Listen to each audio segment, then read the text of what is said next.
Games of chance have been entertaining and enthralling human beings since the year dot. And for most, gambling is just a harmless pastime. For others, it's a cardinal sin. But for a select few, it's a way of life, a serious profession, one where millions of pounds are at stake. Our reporter Richard Adams has been finding out more about the lives of London's gambling elite. Think gambling and it conjures up images of spinning roulette wheels, chips, James Bond and exclusive casinos like Crockford's in Mayfair.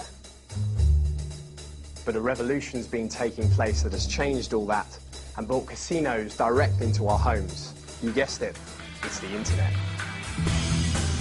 One of the most popular online games is poker, and ads like this one are helping attract a whole new breed of players, a few of whom are making a serious amount of money out of it.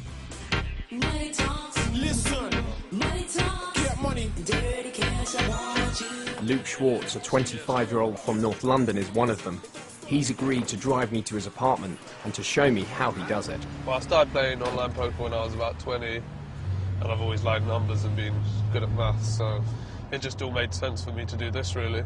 In my first year, I was losing student loans on poker, and then in the second year, I was just winning like £1,000 a day, which is just insane money for back then, for any time, really. Yeah. But for me, back then, I'd never seen anything like it, so I wasn't just going to quit that in a hurry. Once you've mastered the jargon, poker is a pretty simple game. Each player is dealt a number of cards, and they bet on whether they think their hand is stronger than their opponent's. The skill comes in correctly calculating your odds of winning and working out whether your rivals are bluffing or not, something Luke has proved astonishingly adept at. Poker, I would say I've won between 5 and 10 million. I think that's about right. But in the world of online poker, you never actually see your opponent. Instead of sitting round a table, Luke spends many hours a day glued to his laptop. From opening the laptop, I can be playing a game within less than a minute. And in 10 minutes, I could be winning 10,000. So, and then I could just quit, or I can stay on and win 50,000. So you're involved in a game with one other person. This is you at the top. Your name's Gracias. So you've just raised $11,000. You're waiting to see what decision he makes, and he's folded, so you've won the pot. And all that means is that in the space of a couple of minutes, Luke has made almost £2,000. How does that kind of make you feel when you win and lose in, you know, a massive amount of money in just a single hand?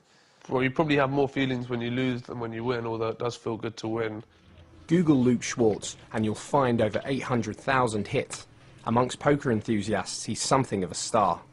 As well as playing online, he also promotes his talents at live tournaments all over the world. When you're off to Vegas, you know, when you're flying out? Going to fly out on the 10th. Poker agent Jim Irwood is helping him manage his career. If you do well in the tournament, it's going to be a big payday for you. He has an eye for what separates a professional player from mere amateurs. The players that we represent, I don't see them as gamblers, I see them as professional poker players. And to me, there is a huge difference. Luke's not going into casinos and sticking a load of chips on red, you know, or he's not sort of following horses or greyhounds. What he's using is his innate talent and ability to read cards and read people, and he's making a career out of it for himself. Having seen Luke in action, it still feels extraordinary to me that so much money can be made playing cards on a laptop. I want to know what the downsides are, and the professional poker player I'm about to meet knows all about those. Wow. Andrew Feldman is just 22 and yet another poker millionaire. A cheque for $250,000 adorns the wall of his living room along with other poker memorabilia. He freely admits that playing poker online has become something of an obsession. I play about 80 hours a week, 10 to 12 hours a day. When playing online, it's very easy to forget what day or what time or week it is, because you are kind of in a virtual world. It can make you forget of things around you. But one day he'll never forget is the day early on in his career when he lost everything. Over the space of 36 hours, I was playing games I shouldn't have been playing. My emotions were all over the place, and I ended up losing all my money. And how much was that? It was over $100,000 at the time. He was just 18 and faced the difficult task of having to tell his parents. They took drastic action. We took all the computers away, which was really difficult because I need a computer to work. We put on this software called Gamblock so that he couldn't play. But what did he go and do? He went to the internet cafe and starts playing. I ended up having to go to Gamblers Anonymous and trying to give up full stop. But all I could really think during these sessions was getting back playing. It's really very, very hard to stop a gambler from gambling. Like Gamblers Anonymous, GamCare is a charity that helps problem gamblers. Hello, GamCare. They say that Andrew's experience should act as a warning to anyone thinking of making an easy living out of poker. I remember one particular person who was actually very good at poker playing. He was a young man, he played poker well, he studied it, he got into the tournaments, was doing quite well until he started to lose.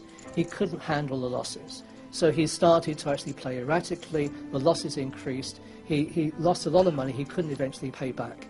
And he committed armed robbery in order to try and pay that back, and he's ended up in prison. Gambling is about probability, even games of skill like poker and so on. You can't guarantee that you're going to play every poker hand successfully. You can't guarantee you're going to win over a period of time or lose over a period of time. So we would say be very cautious about seeing gambling as a way of earning money, which it's not. These guys who are doing this have a higher risk tolerance than your average man on the street. The difference is a winning poker professional has good discipline, keeps good records, he looks at the stats, and most importantly has good bankroll management. Regardless, it seems that huge losses are part and parcel of life as a professional. Luke's losing streaks have been even more spectacular than Andrew's. I know that I've lost $1 million a few times in a day, and that's disgusting. What does it kind of feel like to lose that such a massive amount of money just from playing on your laptop? Yeah, stressful even just thinking about that. It's really a sick feeling. I mean, that's a term used a lot in poker. People say sick, but no one's seen sick like I've seen sick. For the moment, both players are convinced there is more money out there to be won than lost. I think the hard part will be knowing when it's time to cash in their chips. When you're winning, you want to win more, and conversely, if you're losing, you just want to stay until you've got your money back. I wouldn't want to think that my son has no other life other than poker. But hey, I can't run his life for him. He's an adult, and I just hope he finds happiness like all mums would. You know, I am hoping to cut back on how much I play and, you know, remember the priorities in life. It's true that the financial rewards can be huge for those with the right skills, but after seeing two of the game's stars in action firsthand, I'm left wondering, at what price?